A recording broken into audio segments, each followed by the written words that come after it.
true representation and a true democracy for us to go forward. And that's the problem. That's our biggest problem. How do we get that? Personally, I think peaceful public dissent, i.e. lawful rebellion, etc., etc., will push us in the correct direction. We can't go down the violent route, and I wouldn't wish us to go down the violent route, because if we do that, that will just give the current establishment all the ammunition they need to stamp upon us hard. It's a very difficult situation. Nobody has all the answers. I don't. Mr. Marshall doesn't. None of us do. But at the end of the day, we're all on here having a chit-chat, seeing where we can go and trying to find some common ground. Now, I won't change my opinions on miscegenation and my stance as what would be known as a hardcore white nationalist. I don't class myself hardcore at all. But at the end of the day, we're all here having a chat, and that's the main thing. Progress is being made. These things take time. It'll take us years and years and years. Yeah, ignorance of the British public. There you go again. From what I said earlier, we need true education rather than the indoctrination that our children receive in the schools at the moment. So many issues to cover, so much ground to cover, but at the end of the day, we're here chipping away, having our little networking sessions, and that's going to help.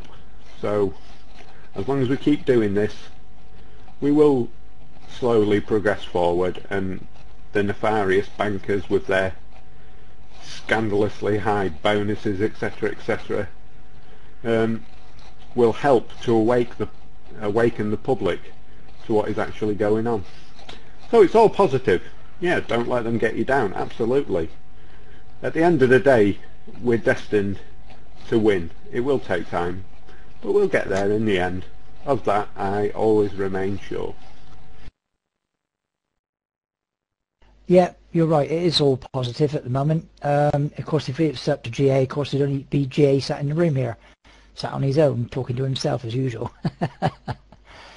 Now, I was saying we're going down this route again of bickering about the 5% we don't agree on.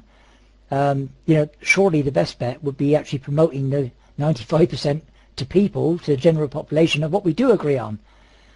And also, Dashing Chap was completely right. Lawful rebellion is a very good route to go down through. Lawful rebellion, it means your rights, what you should have in this country. No one can take them away from you. And that's the whole point of it, isn't it? Is we're going to have a Brian Gerrish in here, and because when Brian Gerrish comes in, I will be doing the interview, because obviously some people are quite not up to interviews. They rabbit on about, oh, I got 10,000 brothers and blah, blah, blah, blah, blah, blah. I won't go down that route. I'll just do the interview like normal people would do. But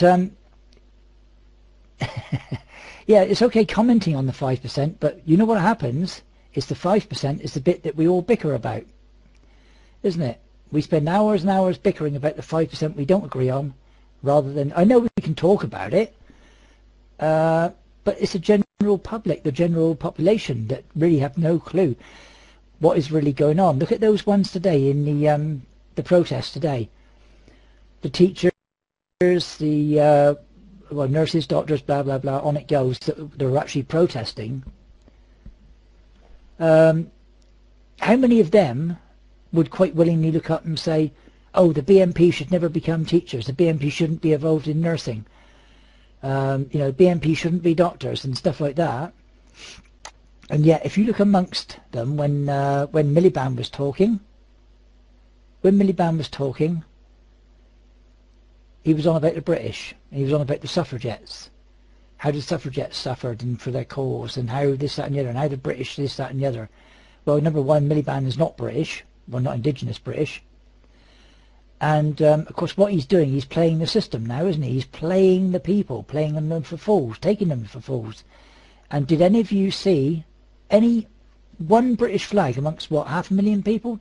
250 million people? Sorry, 250,000 people. Did anyone see one single British flag there? All right, so I suppose what you're saying is 95% of whatever would agree with some kind of integration, and then you've got 5% who believe in a white-only England or a white Britain or something close to that. What happens when you're all together, the full 100%, and one of the 95% gets interviewed and asked on the policies of the 5%? They're being tarred with the same brush immediately. So I suppose that sort of says that you can never dismiss the so-called racist element from nationalist politics. You just can't get rid of it, because those 5% will still exist, even if they keep quiet and they don't go on about it, and you know, they stay hidden. They still exist. They'll still get asked questions about them, and they'll still all be tarred with the same brush. It is a daft situation, really. The only way out of it is to not include anybody who believes in standing up for the white people. But is that not like the opposite of nationalism?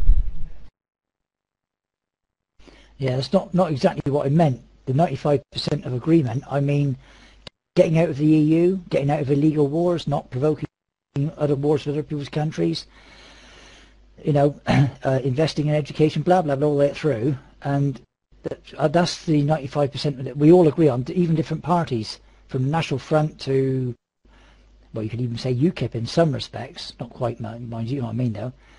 But the 5% we're arguing about, we are arguing amongst ourselves about, is the, you know, whether it should be all white Britain or whether it should be this, that, nationalism, whatever nationalism. That's the bit we're arguing about, isn't it? It's the 5%. But all those other things we do agree on. You know, really investing in the NHS and, you know, proper decent schools with proper education and proper history taught and all these sorts of things, with proper law and order, you know. That's the bit I'm saying we all agree on. But what we do is, what tends to happen is that we sit here amongst ourselves and bicker about the, you know, whether it should be F no this or whatever this or whatever. And while we're arguing about that, the other 95% of things are actually happening to us, getting rid of our 95%. Well, yeah, but while you've got the 5%, the other 95% are going to be tarnished with the same brush. And you're right, while we're arguing about ethno-nationalism or national socialism, whatever nationalism you want to include in the equation, while we're arguing about that, the other 95% of the things aren't getting done, are they? But the 5% is quite important to a lot of people, and I don't think we're ever going to change. You know, there's going to be infighting all the time because of that. And if people want to believe that, you know, basically you've got to be white to be British or English or Scottish or Welsh, well then that's fair enough. It's their race that they're talking about. We can't have people imposing rules which include Africans as Englishmen. It's just not on, because Africans don't include English as Africans, you know. We're the only country in the world that's being persecuted in the way we are. And if we don't stand up for what we believe in, we don't stand up for our rights and our people, then we're going to be gone. We'll be dead. We won't be 8%, we'll be 0%. So, yeah, I suppose what I'm saying is it's never going to work, because we're always going to be arguing. So I agree with TFI, but I think the difference between nationalists and all other parties is that our arguments get too vitriolic. All parties argue amongst themselves, whether it's Labour Party, Conservative Party, whoever. They all argue among themselves.